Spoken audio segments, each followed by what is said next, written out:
Welcome to this conversation on open and relational theology.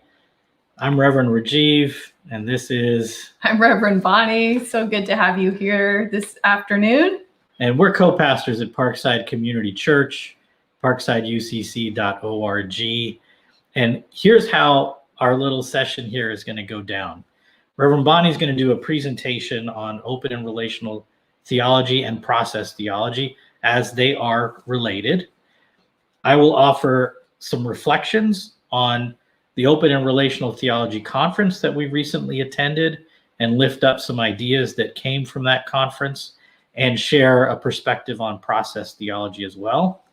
And then Bonnie will share a little bit about her doctoral program and her dissertation focus to wrap things up. Now, along the way, if you have a question, ask it in the chat box.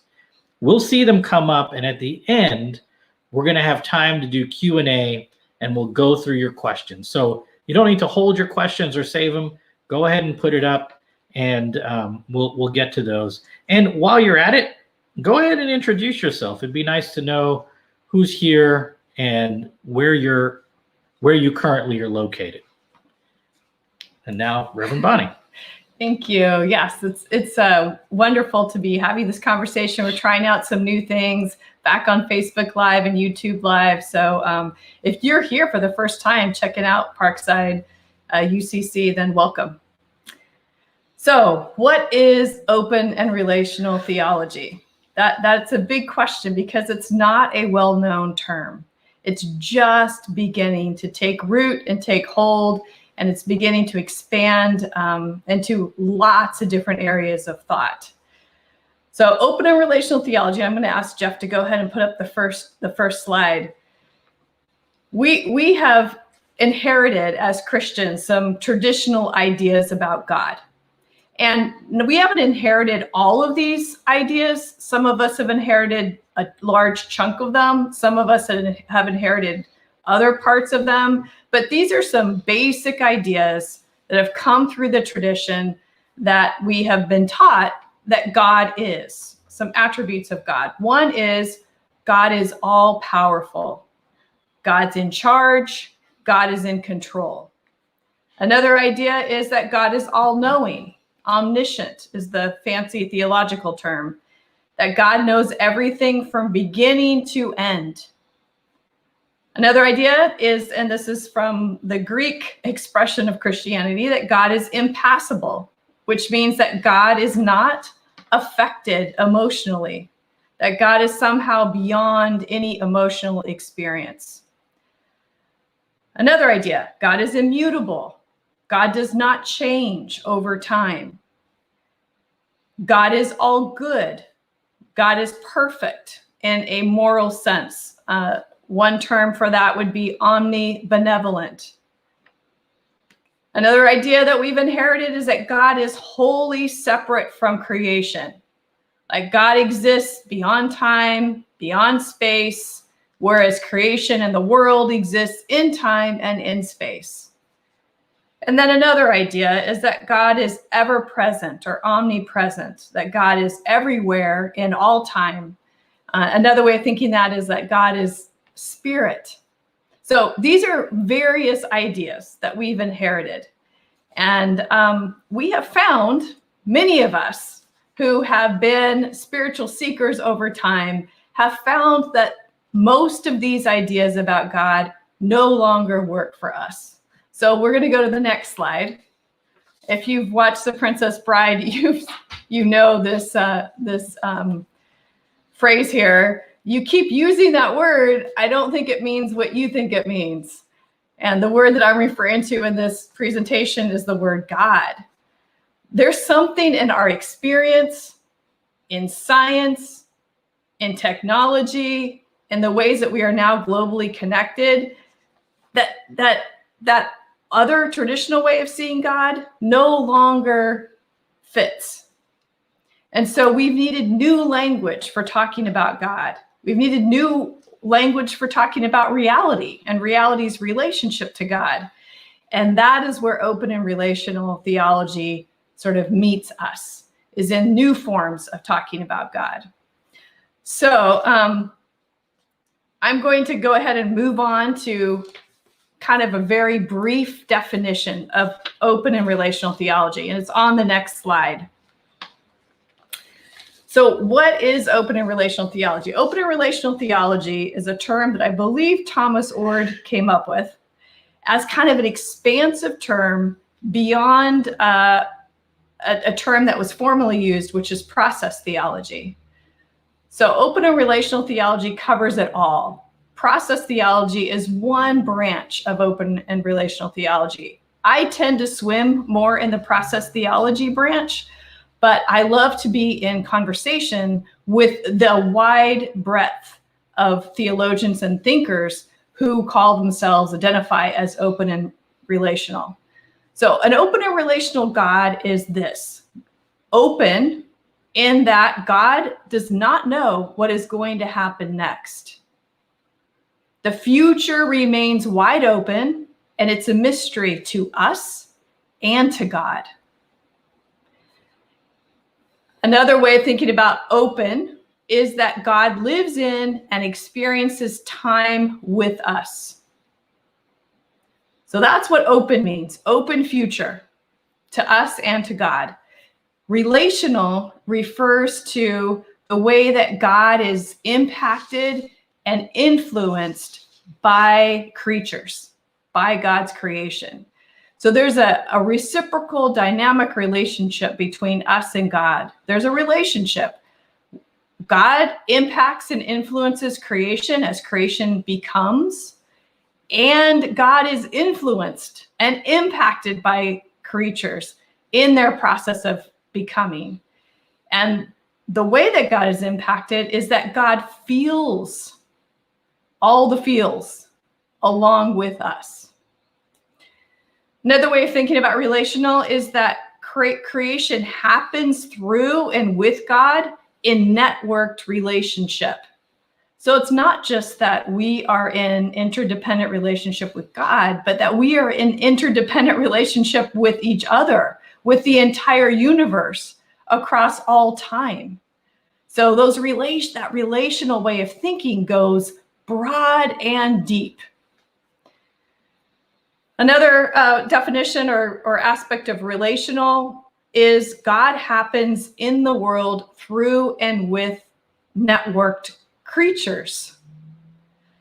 So here we see, right, that God and the world are deeply in relationship with one another, and that God is in a process of becoming. God changes in time along with us, along with the world. So from that list of traditional ideas to this new way of thinking about God, this open and relational way of thinking about God, there are vast differences, as you can see. In fact, out of that entire list, the only one that sort of holds is omnipresent, or God's ever presence. All the rest sort of have, fallen away in an open and relational perspective. So I want to, how did we get to open and relational theology? How do we see the world or reality in order for us to think of God in this way? So the next slide will help to address the answer to that question. And it's really important to always say that whenever we talk about big ideas like God, especially, we must do so humbly. This is speculation.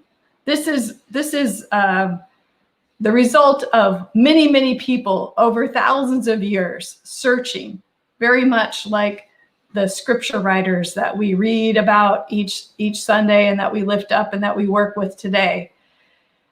This is not to say at all that these are the answers or this is the end of the process of discovery. It's just that in our experience, in our time, in the way we understand science, technology, the things we've learned from our global connections, this is one way of thinking about reality that seems to fit.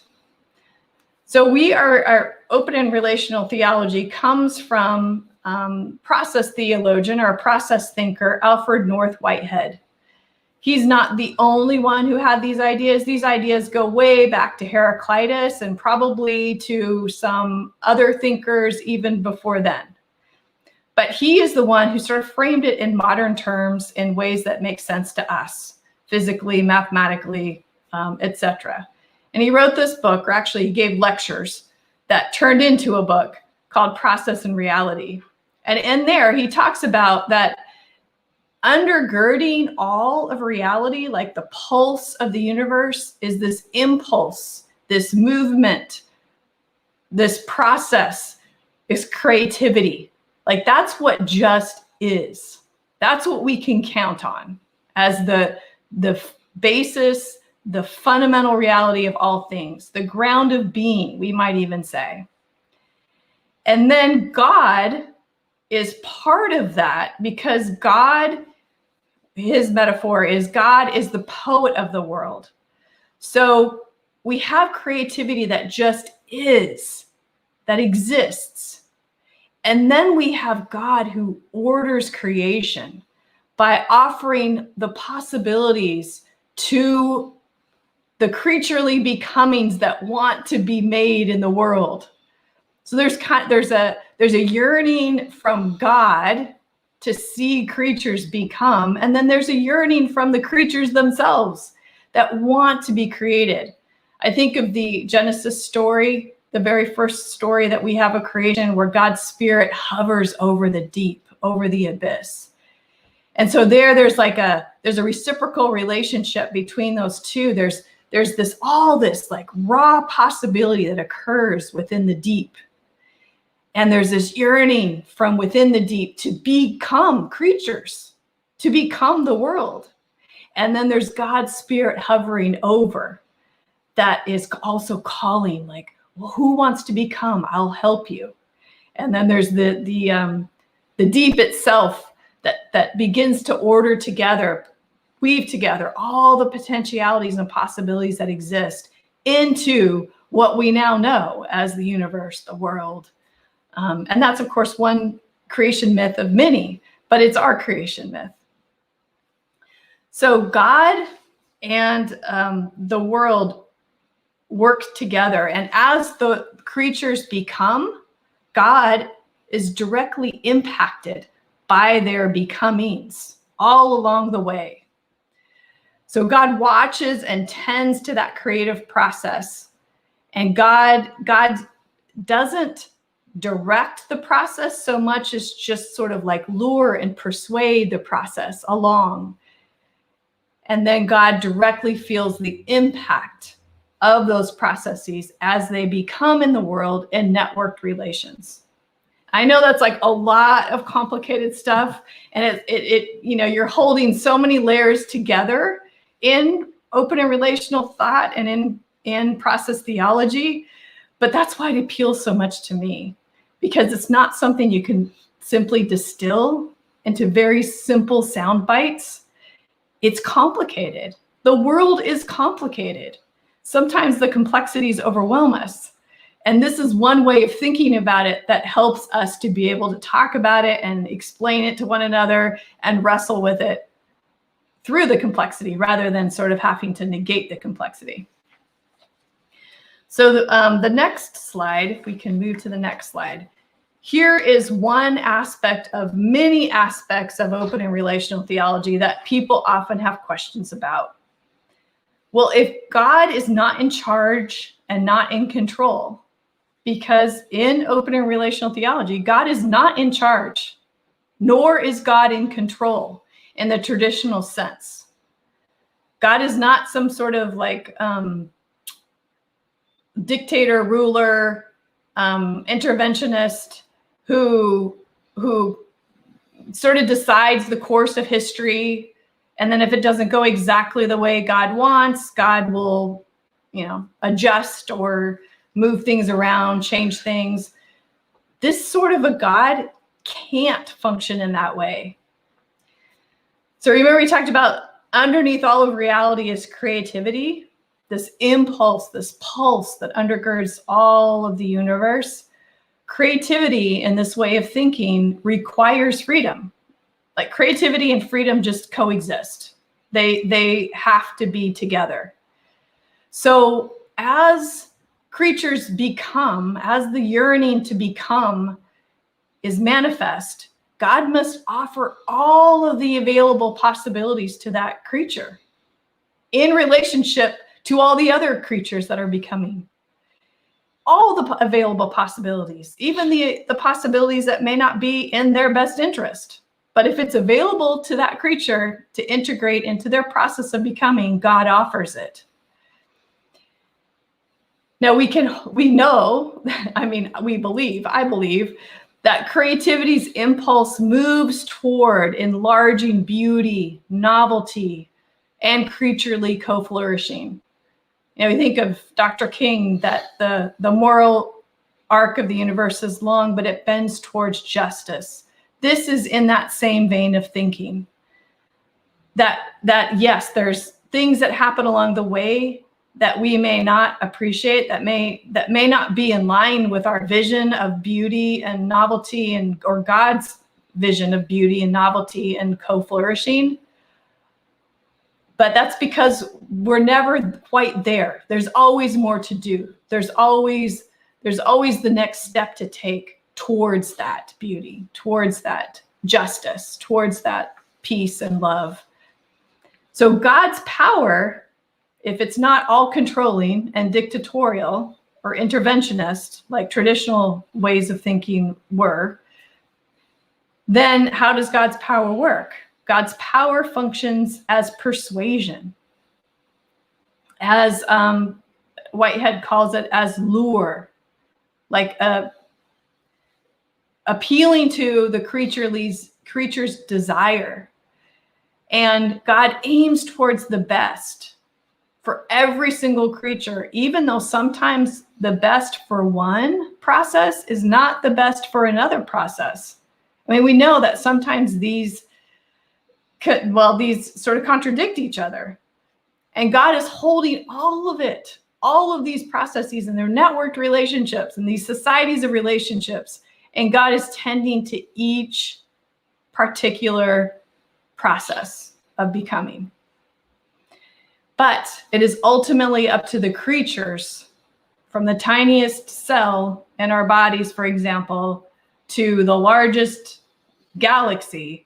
It is up for creatures to decide how and what they will become and what they will incorporate into their process of becoming.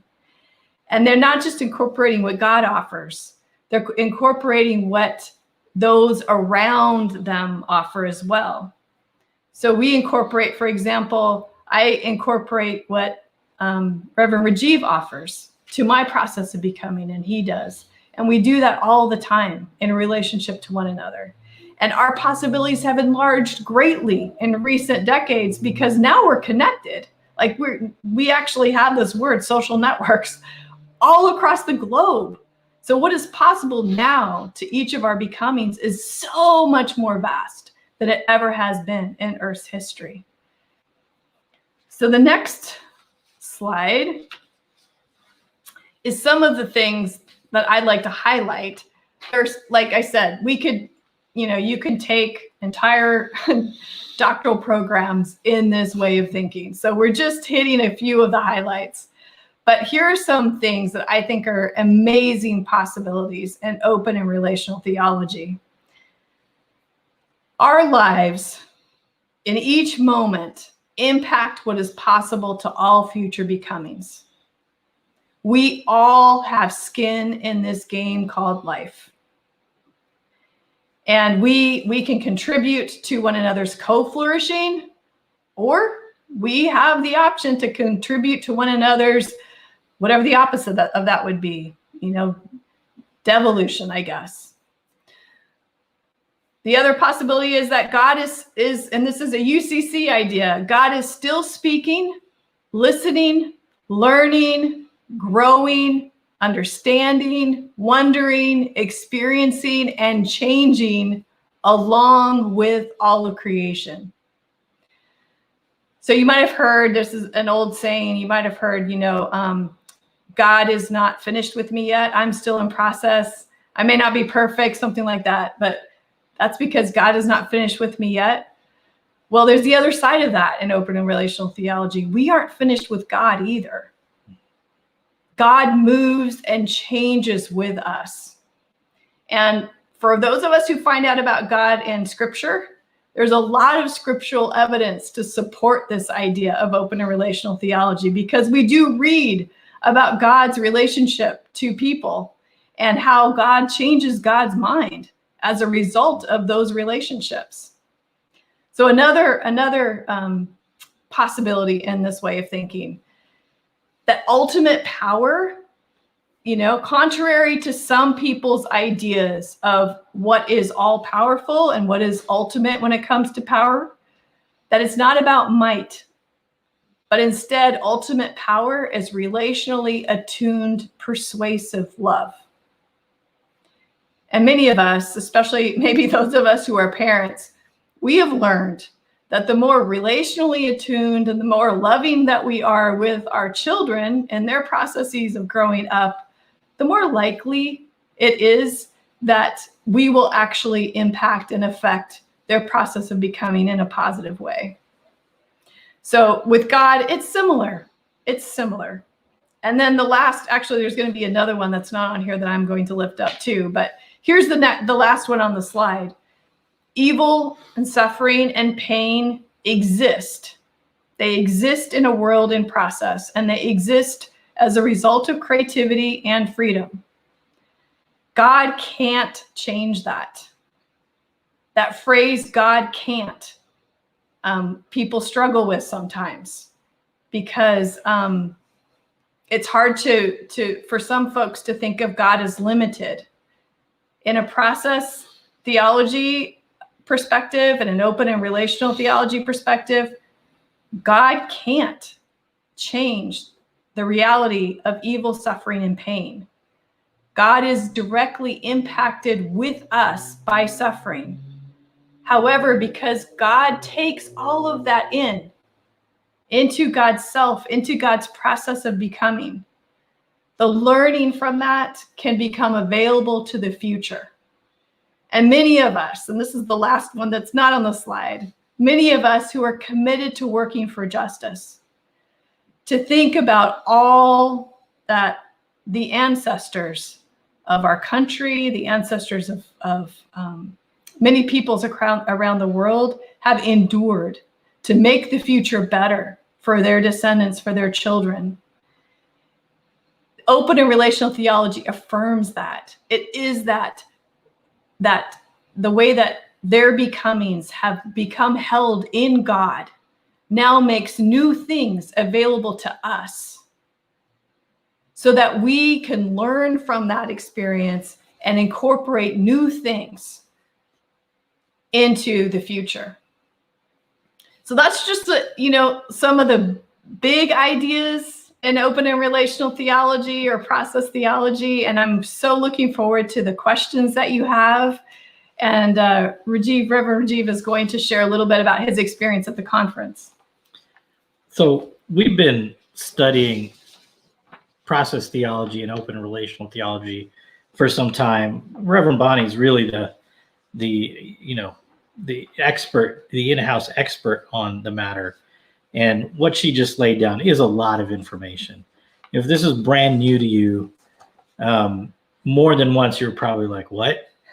That makes zero sense. I've never heard that before. No one here is asking you to take it in and believe it at this point. It's just offering another perspective. So, hold it at arm's length for a time, mull it over, revisit the conversation. But at this recent conference we were at, open and relational theology is a sort of an adjacent world or a sub-world of process theology. And it brought together pastors, scholars, local leaders in communities, and curious people from all kinds of places. And one of the things that became very, very evident was there's a real plurality. And the community of open and relational theology, folks, is at its essence is relational. It's not about being right or wrong. It's about, I'm a curious person. I'm on a quest. So are you. Let's compare notes. And it was a really beautiful time together. one of the things that became evident is sometimes when something's new to us, it can feel like it's new to everyone else too. And folks at the conference were a real spectrum of brand new folks to process and OTR ideas, and others have been swimming in this forever. I happen to have a professor in seminary at the Dharma Institute. So she's a Hindu scholar, a Hindu goddess scholar, among many other things. And I was talking with her about process, and she was just kind of had been asked not too long before to write about process. And she was like, well, I'm not really sure. What is that? And, these other scholars explained it to her, and she's like, oh, we've been teaching that in Hinduism forever. And, other traditions have. And she was saying, we just didn't use that language. And so it's a beautiful concept that isn't brand new to humanity, even though it might be brand new to some of us. So dig in there, look around, look at things with different eyes. There was one key presenter at the conference. Her name is Dr. Karen Winslow. She's an Old Testament and biblical scholar.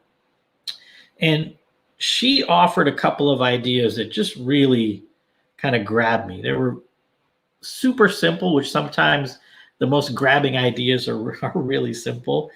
And she talked about God's traumatization as a result of the crucifixion. And it really surprised me because I've been thinking about a relational God, an open and relational process God for several years. And I never really thought about God getting traumatized by some of the awful things that happened in this realm to us. And the feeling nature kind of took on a real meaning to me in that when that idea was expressed. And that's an important aspect of this theological framework. And it's not so much the anger or jealousy or other things, but it's in a true loving way. There's an open avenue between us and our experiences and God's experiences where we feel for each other in really deep and compassionate ways. Another thing that Dr. Winslow brought up that was really cool. She was like, God happens, and then we write stuff down. And that was her short answer to what is the Bible. God happens, and we write stuff down, which I think is a really beautiful way. It sort of moves us pretty far away from that literalist, I'm right, you're wrong camp. And it's part of that relational dynamic that is at the center of this theological framework. Now, one thing I did want to share before we get to Q&A stuff is I grew up pretty fundamentalist with a very traditional view of God. Pretty much what Reverend Bonnie was explaining in those first couple of slides about the traditional perspective. And I encountered people saying, well, that's one way of seeing God. There's other ways of seeing God. And that was all fine and dandy, but it never really got any traction with me until I encountered process. Because process says, like Alfred North Whitehead's book, or the collection of his lectures, Process and Reality, reality might be different than you were taught it was. Most of us, we have this, for lack of a better term, there's a matter-based reality. My water bottle is matter. It's a solid thing. It doesn't change. Maybe it'll biodegrade after a bajillion years. But in the process framework, these, and also we've learned now in scientific discovery with dark matter, there's infinitely more space. There's more space in this than there is anything solid. And these little tiny particles that present themselves as solid to us are actually in motion. And so in the process framework, essentially, this is a series of events that's just happening over and over and over and over again. This bottle is a cluster of things that are deciding or somehow motivated to be this water, and they're making that decision constantly. So it's an event-based reality. So the events strung together create reality, not so much a solid, immovable reality. And when events are reality, the relationship, what we bring to it, how we interpret it, how we reflect on it, how we remember it, all changes over time and changes our perspective on reality. So when that perspective was offered to me, then I sort of had this flash, like Reverend Bonnie shared, Inigo Montoya, where he's like, God, you keep using that word. I don't think it means what you think it means. In the constructive process, for me, I was like, okay, Inigo, you might be right. Tell me more.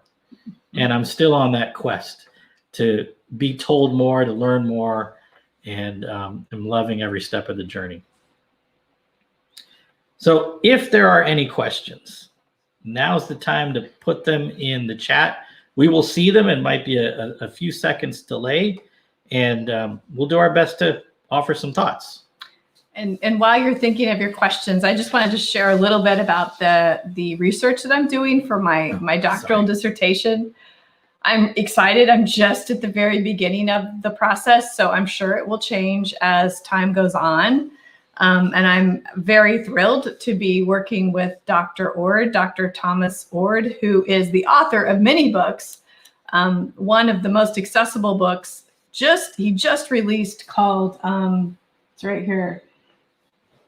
I think it's just called Open and Relational Theology, and it makes it really simple to understand some of these really big ideas. So I commend that to you if you're interested. But I'm working on, I'd like to create a theology of parenting that's anchored in the Christian tradition and yet uses open and relational theologies as the framework. There's a lot of theology. There's a lot of Christian parenting handbooks out there in the world, and not so much from a progressive Christian perspective or from an open and relational theological perspective, which is really interesting because for millennia, we have related to God as parent. I mean, it's even in the prayer that we pray every week or whenever it is we need a prayer. We reach for the Lord's Prayer, and the very opening line that Jesus uses is Father, Mother, Parent. So I'm going to explore what that means. Like, what is the parenting model of God in relationship to creatures, and how can that directly impact forms of human parenting, human children? So I'm just getting started, super excited to continue working on that. And hopefully it will be practical, as well as it will have some theory in there as well. So do we have questions?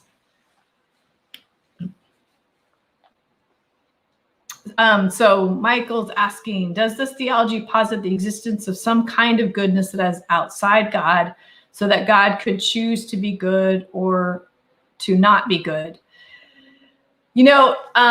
That's a great question. That God in open and relational theology or process theology, God has sort of,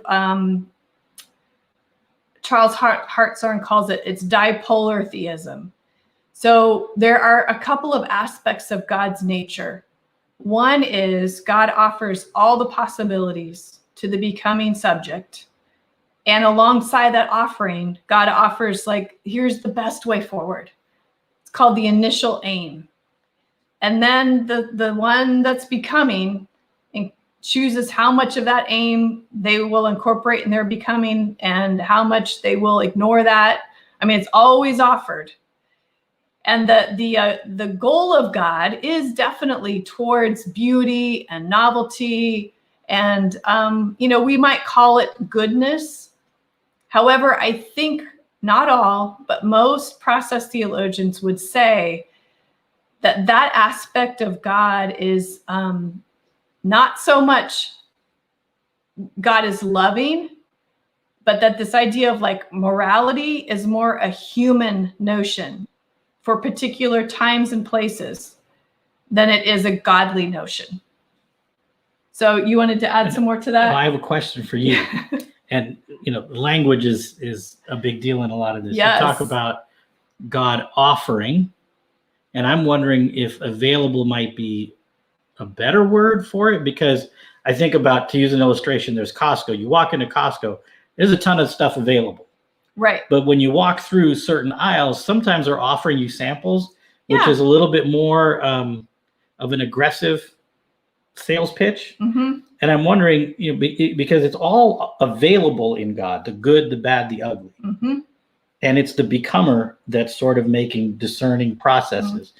So for me, I like to think of it as God has it available. It's available in God. And God's not particularly offering us one thing other than to whisper to us, to lure us towards the more beautiful choices. Yeah. Versus luring us or offering to us the not so nice choices. That's how I use the language for myself. But that's because in God holds all the networks of social relationships. And in an individualistic culture, we can sort of put into the background the ways we are all networked together. However, in God, there is no such thing as putting that into the background. Like, God is always holding all of it. So Costco is a great example. There's all the people in Costco. There's all the things in Costco, and God is tending to each process, right. Every single process, right. Including the processes that are not animate, that are not living. And Whitehead has really interesting ideas about that leap between the non-living and the living. I mean, there's like so much to this, and that's such a great question, Michael. So I think one thing that Whitehead also talks about is the eternal objects, which are sort of similar to those of you who have studied Plato, sort of similar to the forms. And in that way, the answer to your question could be yes, that is there existence of some kind of goodness that is outside God? Not necessarily, but there is a sense of goodness within God that's eternal, like a form, like Plato's forms. I hope that helps and available. Answer, and always available. Right. And the idea, the hope, is that we continue to incorporate more and more of that over time right. in the world. And that's God's suggestion. Mm-hmm. And, staying in Costco for a sec, because of the relational dynamic of this. Costco's getting a lot of free press here. The shoplifter who's there to steal some beans, cans of beans, because they can't afford a lot of food in the moment. God's like, let me try to provide you some cover maybe, or you get those beans, feed yourself. Whereas somebody who's doing it just for the thrill or the kicks or to be a jerk, not so much. I mean, same act, but God wants people to be fed, I believe. Well, and maybe that's part of we're feeling the pull all the time to be mindful of all the ways that we are responsible to one another. Yeah. And in doing so, hopefully that takes care of some of the ways that we are really awful to one another. All right, we have some more questions, I think. Hi, Kenny. You generally line up and love process theology. If I had a major stumbling block with it, it would revolve around what petitionary prayer looks like in that context. That's great. If you're a ministry, how do you approach healing prayer when a congregant approaches you wanting healing of a loved one in the physical sense and God's intervention? That's such a great question, because that's where the rubber meets the road. Because we do have skin in the game, in this game of life, and God is open and receptive to our influence. I believe that's really how prayer works. But we offer to one another through God and through direct relationship possibilities that are available. And so when in praying, we're sort of partnering with God in also wanting the best. So it's not God isn't in the business of like a vending machine sort of situation where, you put so many prayers in and then out comes whatever the outcome is that we're hoping for. Because in all of these networks, there's so much going on all the time. However, by yearning with others and by yearning with God, it makes a difference. It makes a difference. It's hard for me to pray for miracles in a traditional, like an interventionist sense. However, I do pray that I will cooperate with God, and that whatever is going on in somebody's life where it's not, things aren't going well, that all those involved also cooperate with God for the best outcome for whatever is going on. I don't know if that helps or not, but there is a place for prayer and there's a place for petitionary prayer. It's just a different set of words.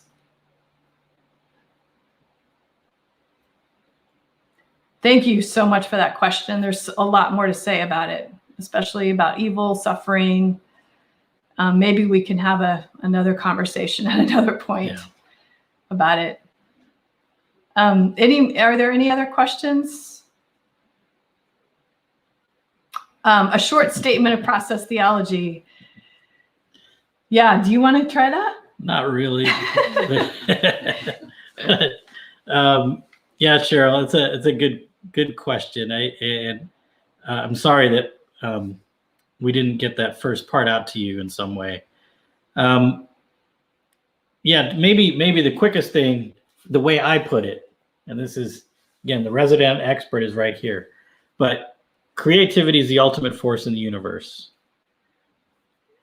God is part of that creative endeavor, and one of God's primary purposes is to hold all that is possible with the added element. Now, backing up a second, creativity has no moral compass.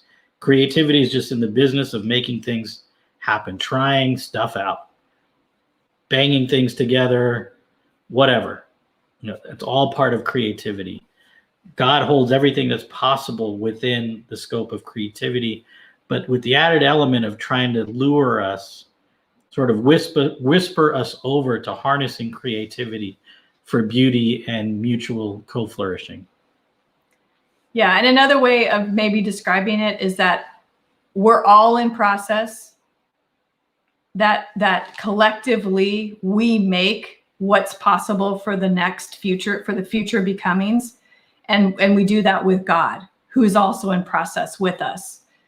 So we will all become fully actualized. At some point, we will die and we will perish into God's self, and then we'll be made available to all future becomings because of our life and our existence. God is never fully actualized. God is always in process throughout all time.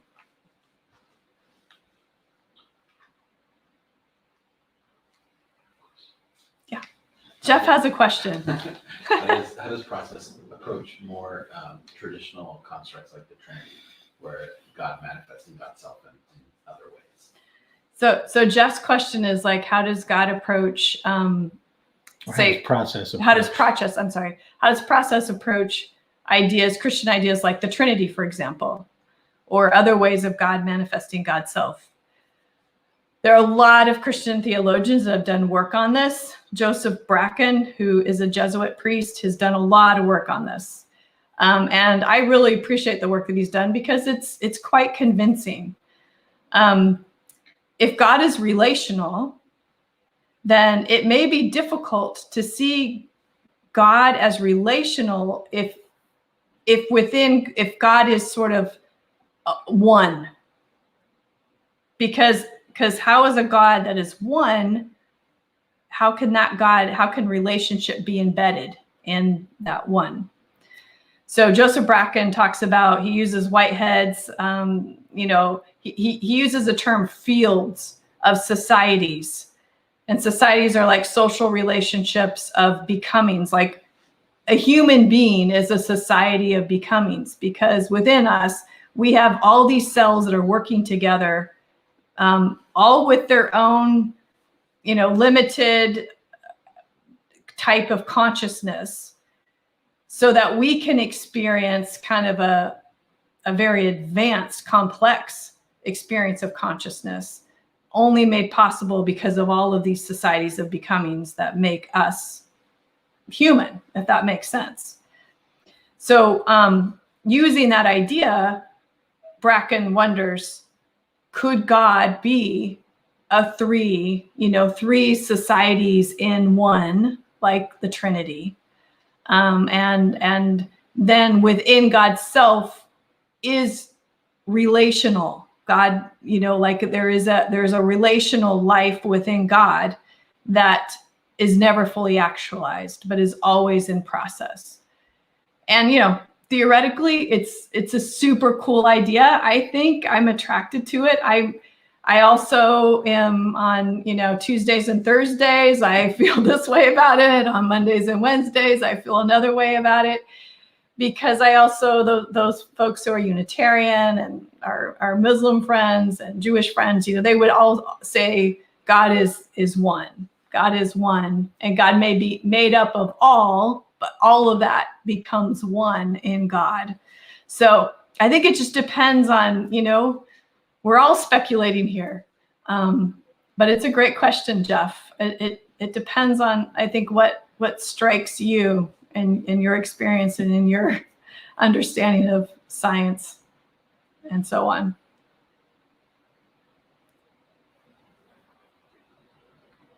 Any other questions? We have a few more minutes. I know this was a lot. You probably need to take a few more drinks of whatever you're drinking and think about it.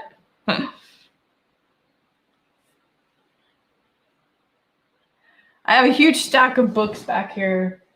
All of them very, wonderful books, and there are even more. So if you'd ever like some reading material in a particular vein of process thought, reach out and ask me, because I probably have a book to suggest. True. That provides even more information and more insight than we can do in this time. Yeah, well, if there's no other questions, we'll give it a second here while we're maybe wrapping things up. But thank you for showing up, for trying to grasp what's being offered, or grasping it and wondering about it. The conversation doesn't have to end, because we're going to close in a second here. But it looked like there was one more thing. Personally, I would simply say yes. To the question. Yeah, that I would say creativity is the primal force in the universe. Yeah, and again, different theologians have very different approaches to this. There are some Christian theologians, quite a few, who really reject this idea because it's so important to them that God is the ultimate reality. To Whitehead, creativity, which is not really a thing, more like a pulse, an impulse, a drive, a motivation. Creativity is. That's what is. And then God is the not the responder to creativity, but God is the force or the entity that orders all out of all the possibilities and potentialities, orders creation. So again, we could go back to our story, let there be light. God is the entity that puts together whatever would be necessary, or invites these things to come together so that we have light. Light exists. But God is responding to, in a sense, creativity, the urge, if that makes sense. Both are much bigger than we are, God and creativity.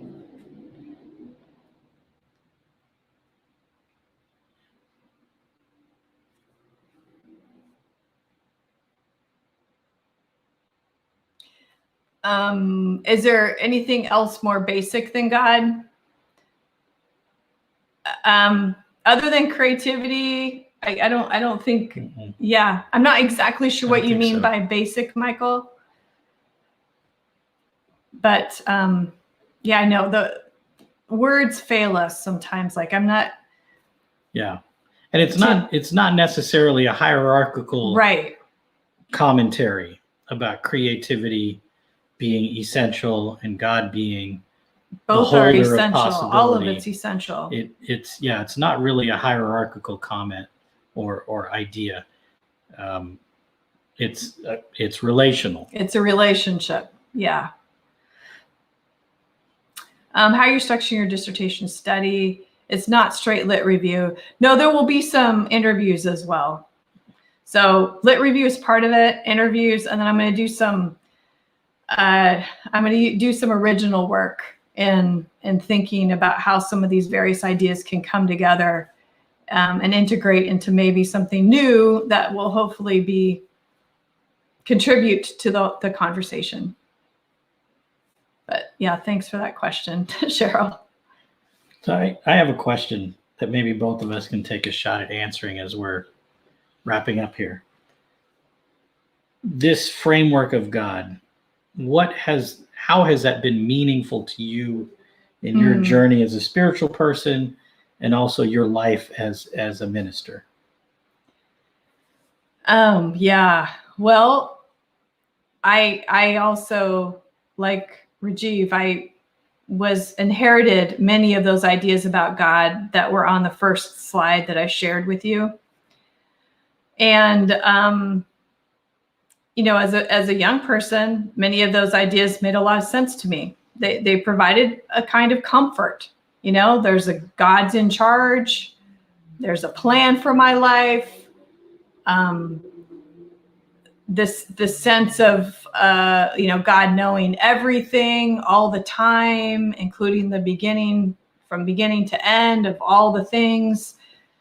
There can be something comforting about that. However, the more that I learned about the world and the more I learned about myself, and the more that I saw suffering in the world and was exposed to some of the horrific ways that people treat one another, it became harder and harder to hold on to that view of God and that vision of God. It just felt like a lie to me personally. So I lost that God. I lost God completely in my own spiritual journey. And it wasn't until I found process theology that I felt like I could even be theist again. So it's been incredibly impactful. I mean, it's changed my whole paradigm of how I understand the world, how I understand reality, how I understand God, how I understand my role in creation, and the ways that relationality is what is. Like, that's what's important here. So yeah, that's a great question. And then of course in ministry, it just all makes sense that, if we are the body of Christ, for those of us who identify as Christians, then we are relationship. We are networked. We are in relationship. We are in process together. We are impacting one another, influencing one another. And that, an idea in process theology is that every single becoming entity has value for themselves, intrinsic value, as well as value for others. And that to me just seems so beautiful that, even the caterpillar on the leaves outside can enjoy life. And so it matters how we treat caterpillars. And they also have value for those who are observing the caterpillar and those and the the tree and the tree's relationship to the caterpillar. So we're always connected in a sense of value and importance. I know there's a lot of words, but what about you? Did you want to answer that question too? Sure. Yeah. The first part of what you shared, my journey was very similar to that, losing God and then needing a very different paradigm to even have a possibility of divine beings or divine forces again. So I'm grateful for that. Maybe the most beautiful thing that's come out of all of this in this study with process and open and relational is I have like the notion of doing any of this to be right is so long gone. It's like it's not even part of, like it's just not there anymore. When that was the entirety of it before, was to be right and help others also be right and warn them if they weren't. And now also, and it doesn't mean I don't have a core, but that my core of, you know, where I stand, what I hold is right and true in this moment. There's a recognition that a meeting over tea, a conversation, a new book is going to evolve that. So I approach like almost every conversation, everything I read, every story that I come across, I approach it with an openness and sort of a furious learning, like a furious openness to what can this offer me that I don't already that I haven't already encountered.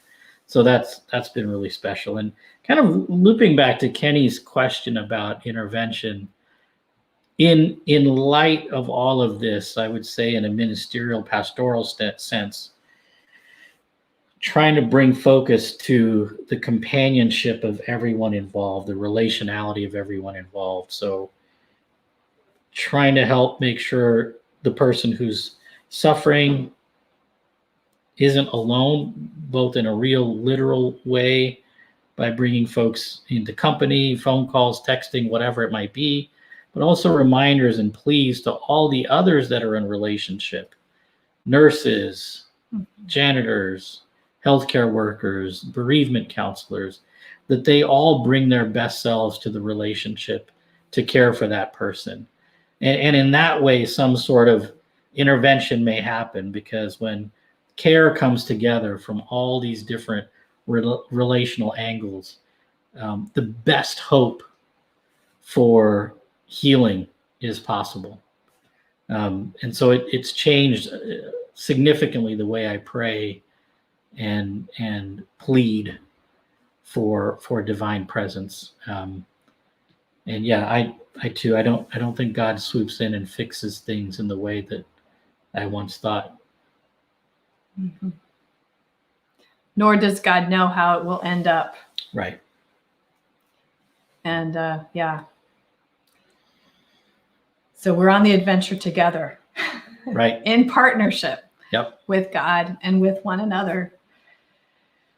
Thank you so much for spending this time with us this afternoon and for your questions. And we'd love to hear your feedback on like, how did this forum, how did it work for you being on Facebook and YouTube? Any thoughts, suggestions? There's so much we're trying to figure out as we go forward in ministry together with all of you.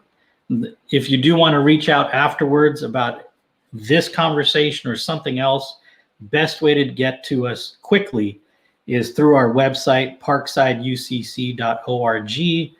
Click the contact form, and literally we will get it very soon, and we will respond pretty soon. Thank you all. Thank you all. Thank you, Jeff, for producing. Yeah, thanks, Jeff, for making all the video work. Yeah. Bye, everyone.